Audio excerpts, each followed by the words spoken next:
एकदम fluffy, moist और खिले खिले से मटर पोहे। क्या आपके पोहे बनाते वक्त सूखे सूखे से बनते हैं या फिर खिले खिले नहीं रहते?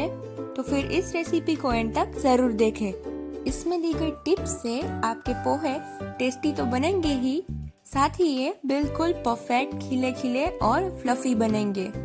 तो सबसे पहले हम पोहे को भिगोएंगे। परफेक्ट पोहे बनाने के लिए ये स्टेप ध्यान से करना काफी इम्पोर्टेंट है, क्योंकि अगर इसे आप बहुत ज्यादा भिगोएंगे तो ये एकदम खिचड़ी जैसे हो जाएंगे, मैश हो जाएंगे, और ठीक से नहीं भिगोएंगे तो ये सूखे सूखे से बनेंगे। तो आपको ध्यान ये रखना है कि एक बार आप पोहे में पानी डाल दे, फिर सिर्फ हल्के हाथों से इसे इस तरह से वॉश करें और फिर ज्यादा टाइम नहीं, बस 1 या मैक्सिमम 2 मिनट रखना है और फिर इसे तुरंत स्ट्रेन कर लें। तो पोहे स्ट्रेन कर लेने के बाद एक पैन में थोड़ा सा तेल डालें। अब इसमें डालें जीरा और फिर थोड़ी सी हींग डालें।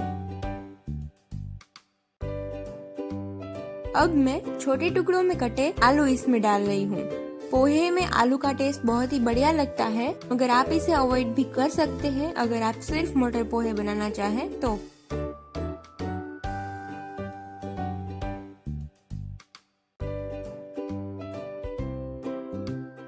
अब इधर मैं हरे मटर डाल रही हूँ। मैंने इसे अलग से उबाले नहीं है, कच्चे मटर ही लिए हैं। इसे थोड़ा मिलाएं और थोड़ी देर के लिए पकने दें। इसे ढक दें अगर मटर बहुत ज्यादा फूटकर पैन से बाहर आ रहे हैं तो।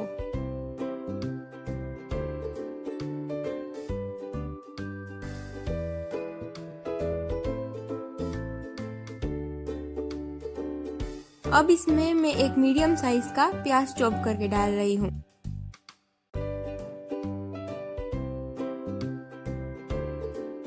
फिर डाले बारीक कटी हरी मिर्च और फिर कड़ी पत्ता।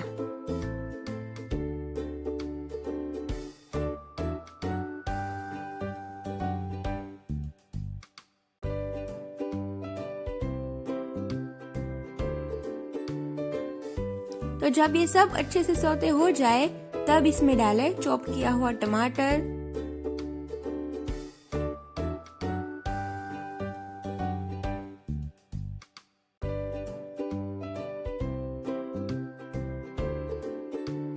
और फिर टेस्ट के अकॉर्डिंग नमक डालें। अब हल्दी पाउडर और बिल्कुल थोड़ा सा रेड चिली पाउडर डालें।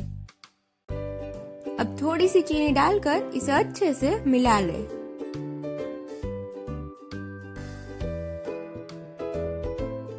तो अब इसमें हम पोहे डालेंगे।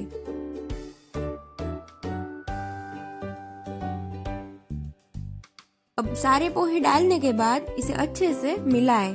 आप देख सकते हैं ये कितने खिले खिले से और फ्लफी से दिख रहे हैं। तो अब इसमें आधे नींबू का रस डालें और इसे फिर से अच्छे से मिला लें।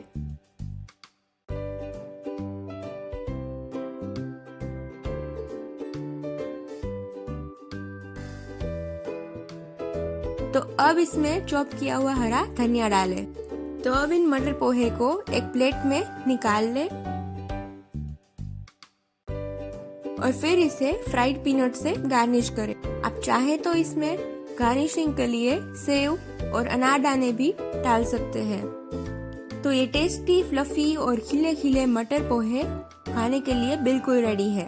इसे आप ब्रेकफास्ट के लिए या फिर बच्चों के नाश्ते के लिए भी बना सकते हैं। और कमेंट सेक्शन में जरूर बताएं कि आपको ये रेसिपी कैसी लगी, और अपकमिंग रेसिपीज की अपडेट्स के लिए हमारी चैनल को सब्सक्राइब जरूर करें।